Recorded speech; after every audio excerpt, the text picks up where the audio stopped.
Morning, everyone. Welcome to our long-term care webinar today. My name is Bryce Runge. I am the marketing coordinator with Abiding Wealth Partners. At Abiding Wealth, we understand the importance of staying informed and well-prepared in life's challenges. And today we have expert in long-term care with us from Ash Brokerage, Stephen Denton, who is going to unpack all of long-term care for us today. And I'm not going to take up much time because I know you have a lot to share. And so please help us welcome with Ash Brokerage, Stephen Denton.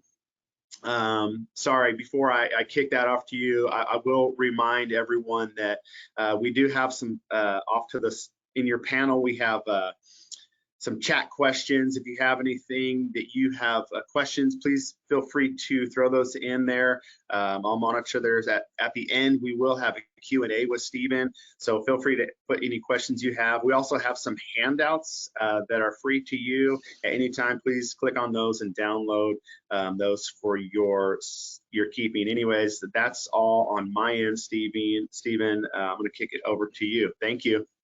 All right, thanks, Bryce. Yep. Yeah, my name is Steve Denton. I'm an LTC specialist with Ash Brokerage, which is a brokerage company that has several solutions for long-term care. I've been in the industry now 17 years, so I've seen the evolution of long-term care. I'm very familiar with all aspects of it, and what my goal here is today is to give you that education in a summarized version that's easy to digest and something that, you know, when you walk away, you'll have a better understanding of not only what long-term care is, but also, you know, what the options are. And so let's just dive right in with what our agenda is going to be. So we're going to talk about what long-term care is and why planning is important. And then we're going to get into things like Medicare and Medicaid and self-insuring. And these are the things that you really want to have a good understanding, because this will help you make, you know, what we're going to wrap up with, which is choices when it comes to private long-term care options. So what is long-term care? Well, a lot of people think long-term care is a nursing home. And while that is an aspect of it, it actually has a technical definition. So there are 6 activities of daily living. You can see them in the yellow box there: eating, dressing, bathing, toileting, transferring, and continence. I would say they're all pretty self-explanatory except for transferring. And really what that represents is independent mobility, getting from here to there. And so what a long-term care event is, and what long-term care is by definition, is when you cannot perform 2 out of those 6 activities of daily living for a period of 90 days or longer. Now, we're going to get to that 90 days or longer in a second, but that's one way to be certified as chronically ill. The second way is to have cognitive impairment. So you might be familiar with Alzheimer's, dementia, really any cognitive disorder where it's not safe to be on your own anymore, right? Where you would need supervision. So it's 2 out of the 6, or cognitive impairment for a period of 90 days or longer. Now, the 90 days or longer is in effect because that's the long of long-term care. If it's not something that's going to happen for 90 days or longer, then that would be considered short-term care or acute care, and then it would fall back onto your medical benefits. Now, depending on when you have your long-term care event, you know, you may be covered under, you know, a group plan at work, or you may be under Medicare, and we will get into that Medicare discussion. But just keep in mind that it's 2 out of the 6 activities or daily living or cognitive impairment for a period of 90 days or longer. Now, the long-term care industry allows your physician to determine that. The long-term care carriers have to approve the claim, but the certification comes from your physician. What also comes from your physician is who and where is the care going to take place. Now, that's a family decision that also involves your doctor, right? What is in your best interest? Is it in-home care? Is it assisted living? Is it adult daycare? Is it memory care? Is it nursing home? So these are care settings where once you can't perform 2 out of the 6 activities of daily living or have cognitive impairment, this is something that your physician will determine. He'll write something called a plan of care, and your family, your loved ones will have the input on how that's all going to go down. So that's really what the beginning stages of long-term care look like. But why is planning important? Well, people are living longer. The average life expectancy continues to go up. Now, we had it fall slightly down 2020 because of COVID. Uh, but, when we look back, over the last 50, 60 years, you can see that there's been significant jumps into life expectancy. And with living longer, it means that there's a higher probability of having a long-term care claim. There's this statistic out there that says once you reach the age of 65, if you live long enough to be 65 years old, from that point on, you now have a 70% chance of having a long-term care event. And that could be either 2 out of the 6 or cognitive. I will tell you the number one reason for a long-term care claim is cognitive disorder. If we look at all of our carriers, whether it be traditional or hybrid, or even life insurance with LTC riders, and we're going to get into this in a little bit more detail shortly, but the number one reason is cognitive disorder. It's Alzheimer's. So with the likelihood of living longer and having a higher probability of having a long-term care claim, that is the reason why you want to make it part of your retirement plan. Notice I didn't say financial plan. We're going to get to that next, but it just needs to be a part of your retirement plan, right? If this happens to me in retirement, where it's likely to happen because the average age of claim is somewhere around 80 to 85, am I prepared for it? Now, the next aspect is that it's getting more and more expensive. It was already expensive, but now it's getting more and more expensive. In-home care and assisted living are the two most common care settings for long-term care.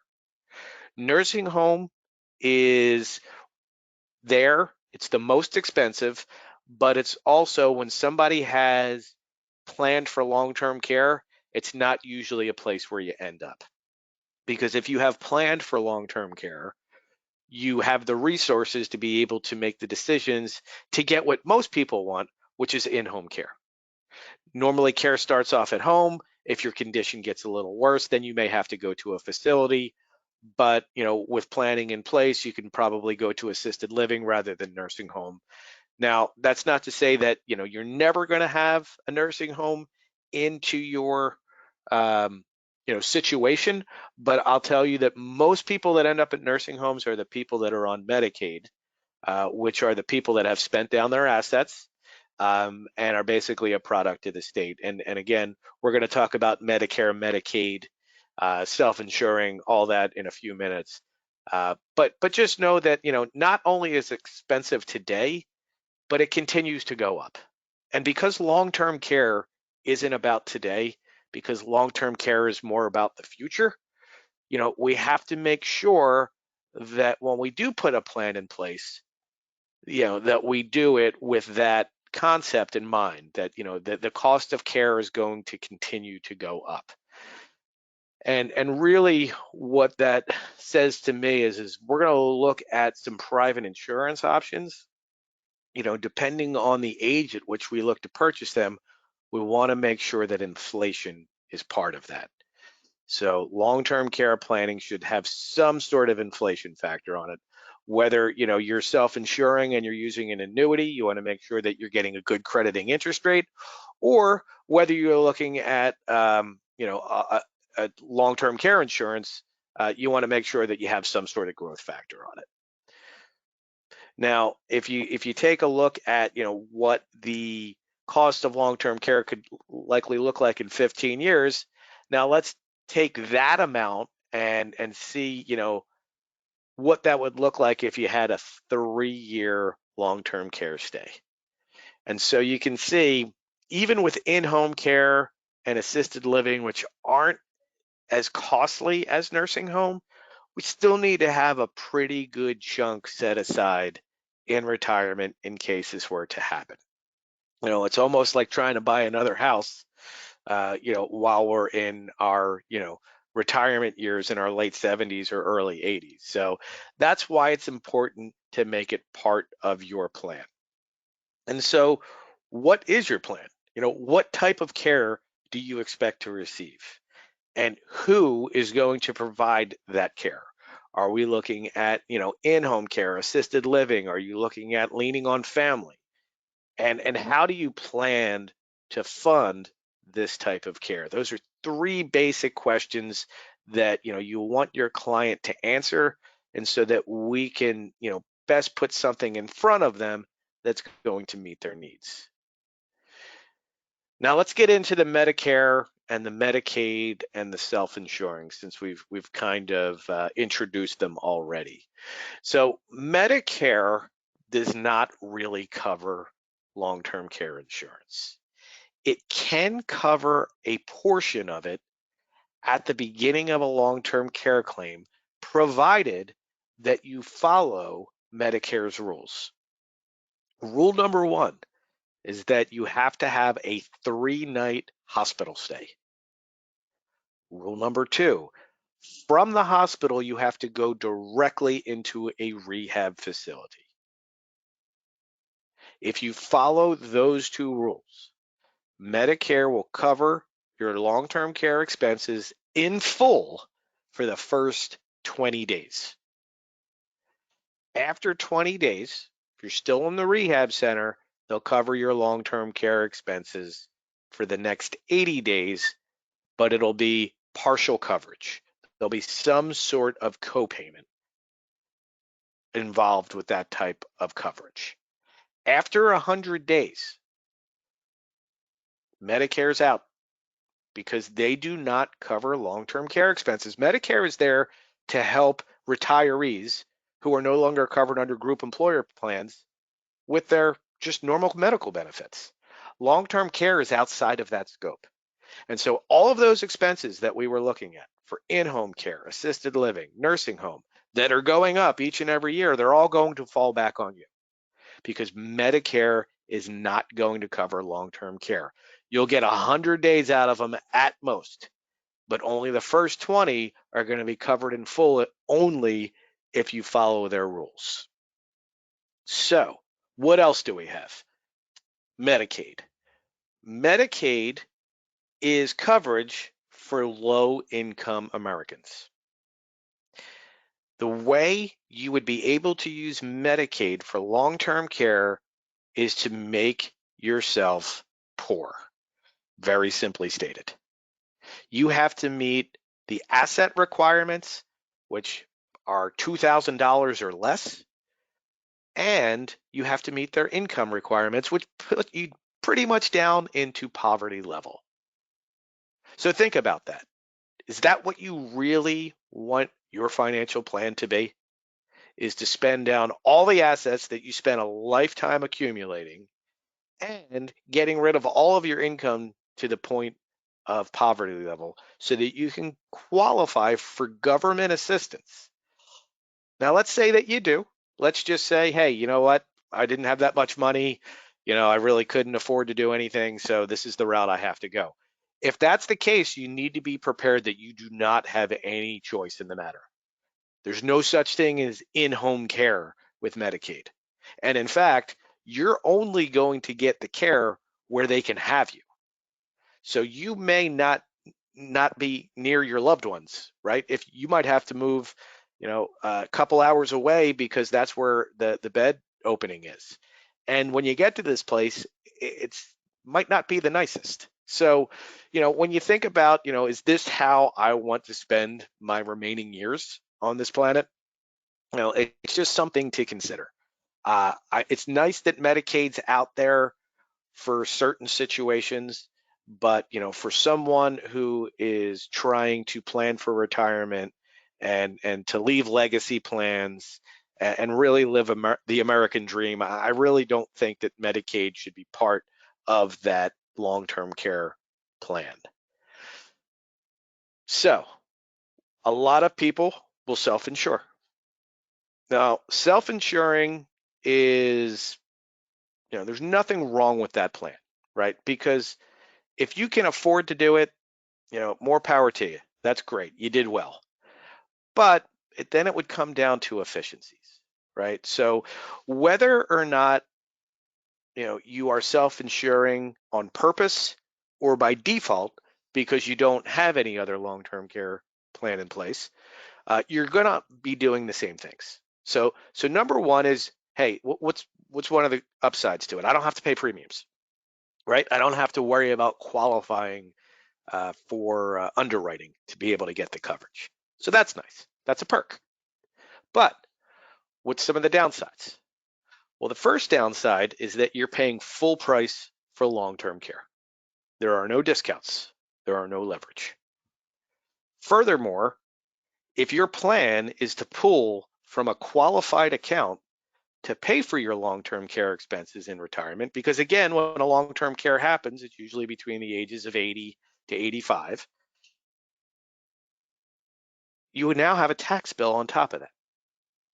So let's think about that. I'm not getting any help from the insurance company. I'm not getting any discounts for my long-term care. I'm paying full price for long-term care expenses. And on top of that, because I'm using an IRA or a 401k or any qualified account out there, I now have to liquidate even more money to cover the taxes. Now, you may have enough money to do that, but again, is that efficient? And so with self-insuring, these are things that you want to consider.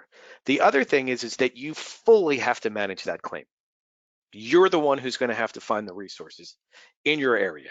You're the one who's going to have to call around to see if there's any home health aides that can come out and help your spouse or your mom or however you're organizing care for a loved one, right? With the products that are out in the market today, almost all of them have concierge services, which help you file a long-term care claim, which can be done electronically these days.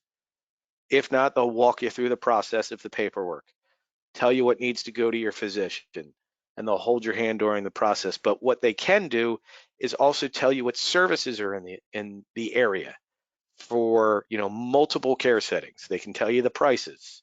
They can tell you what to look out for if there's any good ratings on certain ones that other people have been happy with. So a lot of concierge services come along with long-term care insurance, which makes it even better because not only am I going to get leverage, I'll get tax-free benefits, and we'll talk about all that soon, but I also have these concierge services. So let's just say Medicare, obviously we're not going to use because it doesn't cover it. Medicaid's not part of our plan, and I'd like to do a little bit better than self-insuring. So let's talk about private long-term care options.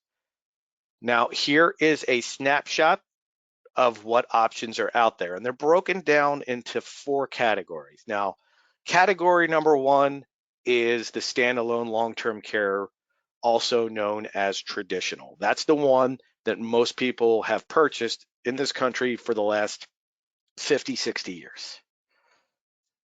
The next one is a linked benefit, also known as a hybrid or asset-based. That can actually be coupled with the linked benefit annuity, which is right underneath it. The difference is that one of them uses a life insurance chassis, the other one uses an annuity chassis. And I'll go through, each one to kind of give you an idea of, what separates them from the other. And then the last one is a life insurance policy where you can attach a chronic illness rider. And so that one is more focused on life insurance, but does have some sort of aspect of long-term care. So let's take a look at each one in a little bit of a closer look so that we can get a better understanding. So first one that we're going to talk about is traditional long-term care. Now, traditional long-term care is very simple. It is very easy to understand. Think about your other insurances. Think about your homeowner's insurance. Think about your car insurance. It's going to follow the same model. You're going to establish a daily or a monthly benefit to offset your long-term care expenses. And then you're going to pick a benefit duration. How long do I want this coverage for? Do I want it for 2 years? Do I want it for 3 years? Do I want it for 5 or longer? Right? How long do I want this monthly or daily benefit to offset my long-term care expenses? Now, what's happened historically in the traditional long-term care market is that there were unlimited benefits, meaning if I had a long-term care claim, it didn't matter how long my claim went, I was going to be covered until the end of it.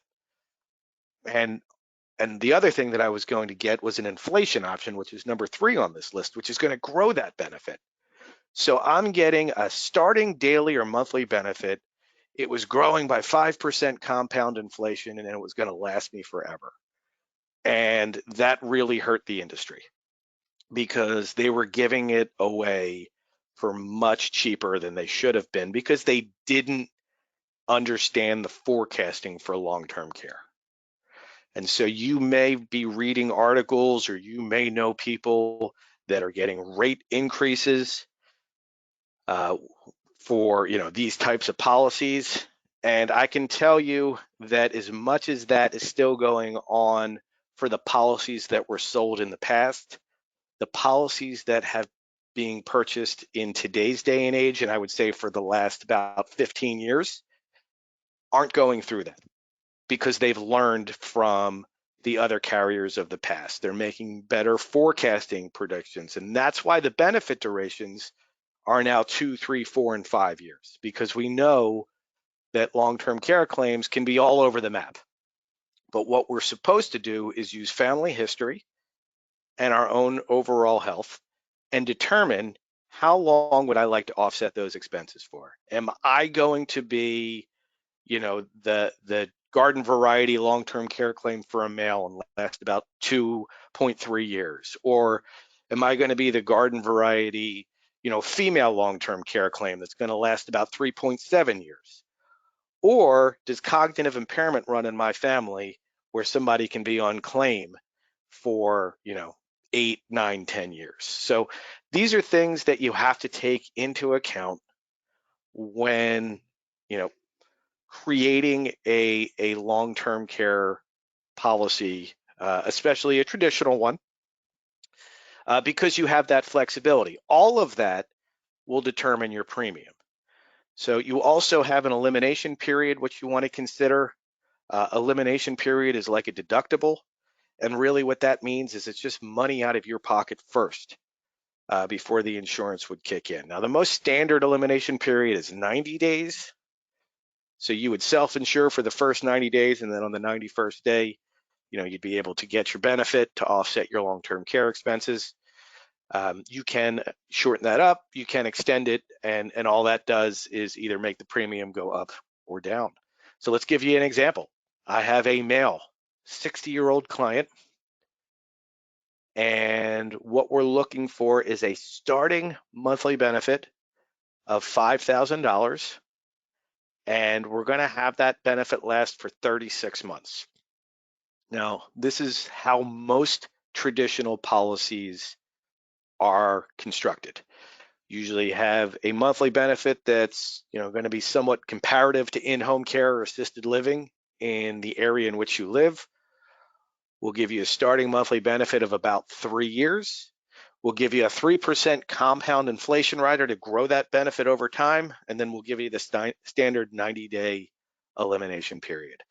And just to kind of give you an idea, it's about $2,600 annually for this client to have that coverage, right? So one thing I do want to touch on is, let's say, once you can't do 2 out of the 6 or you have cognitive impairment, maybe my claim lasts for 5 years, but I only purchased 3 years of coverage.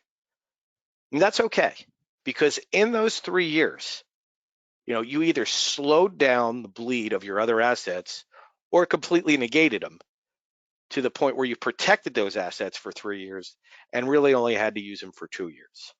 So even, because we don't have a crystal ball and we can't forecast with what's going to happen to us, we can, kind of use, like I said, our family history and our current health to kind of understand, what benefit we could possibly need. These are things that you want to think about now if this is something that, you'd be interested in looking at, but a 3-year, 4-year, when we're playing the percentages, looking at the statistics, that's about what you would see. So that's what we illustrated. So a little bit over $200 a month for a male age 60. So that is what a traditional policy would look like. Now let's get into the linked benefit. The linked benefit is basically, it's a smarter way to self-insure. And what it offers first is a pool of money that's going to last you 6 years. That is the, I would say, standard way to structure it because it's the optimal pricing structure. So you're going to get a pool of money that'll last you 6 years for long-term care that'll pay out tax-free.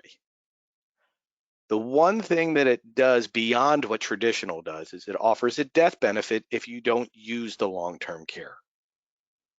So now the money that you put into this contract is going to come back to you one way or the other.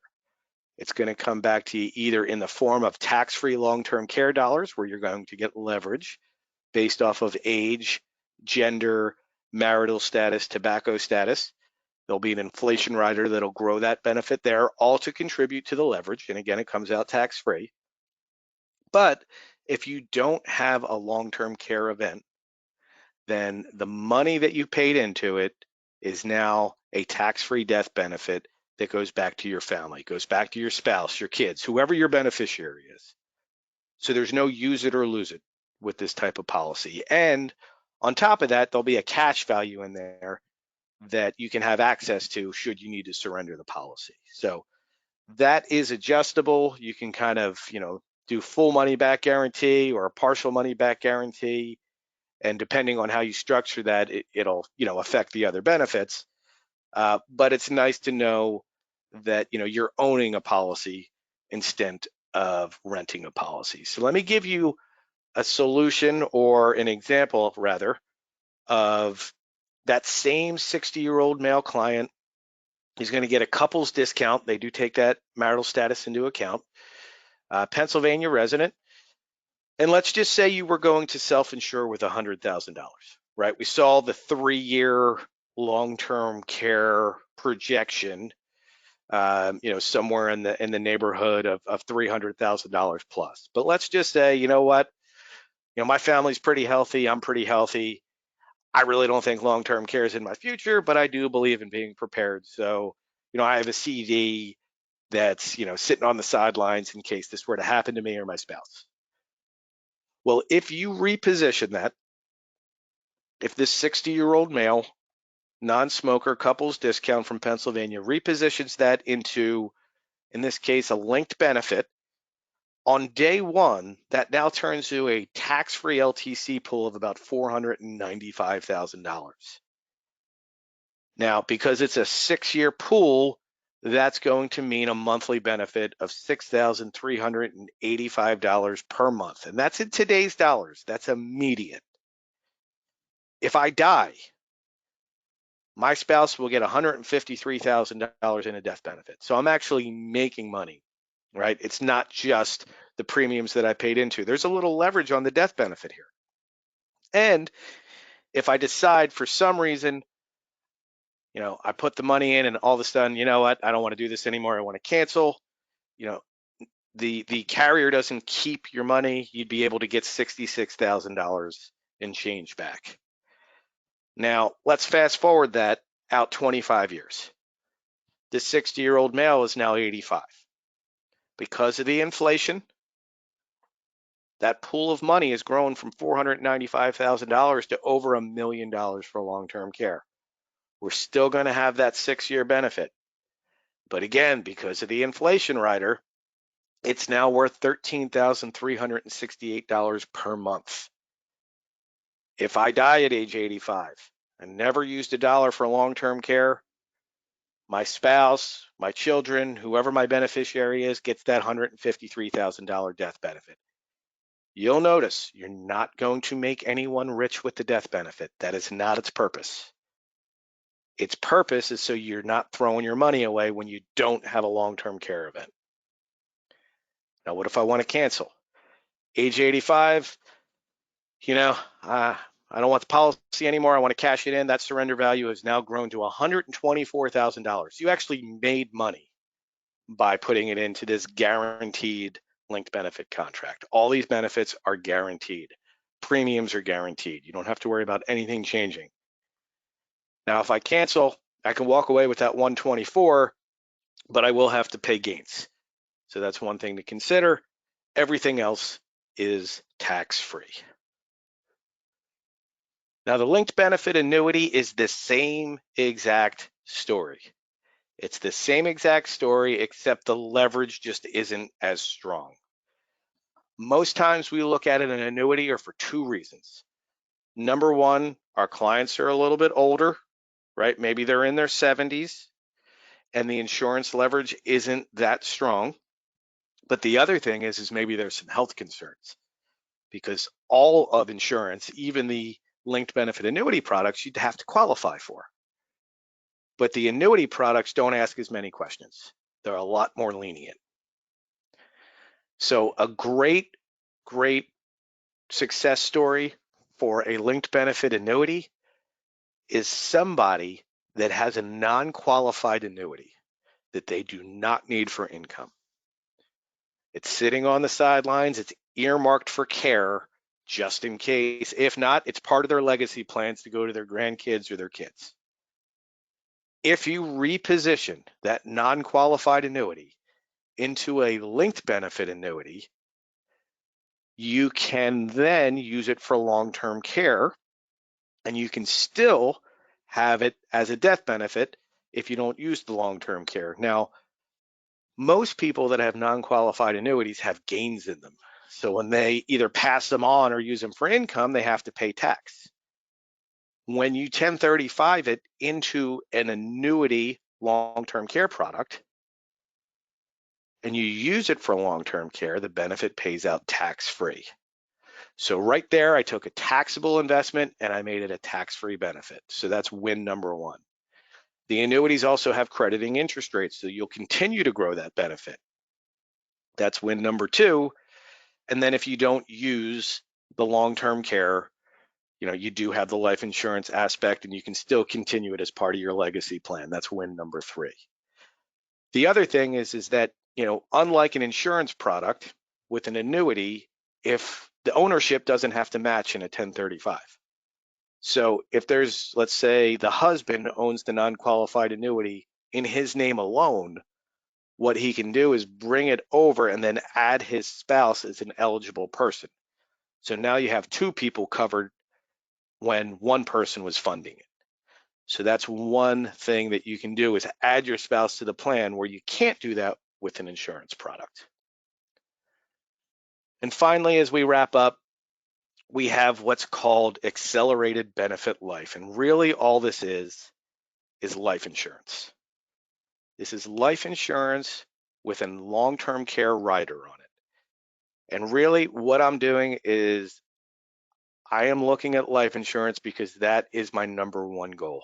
I need to have at least a $500,000 death benefit or $1 million death benefit.